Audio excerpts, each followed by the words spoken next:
We will answer this one. What is the y-intercept of 3x minus 12y equals 6? Okay, first, kopyahan muna natin yan si negative 12y. Then si positive 3x, transpose natin sa right, magiging negative 3x. Then kopyahin natin si plus 6. Then, i-divide natin both members of the equation by negative 12. Okay?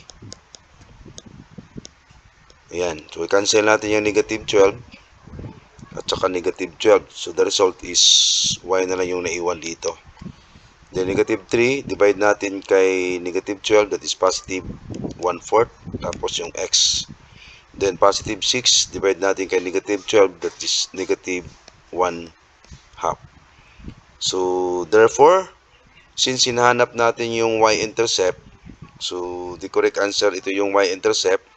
So, the correct answer is letter D, negative 1/2.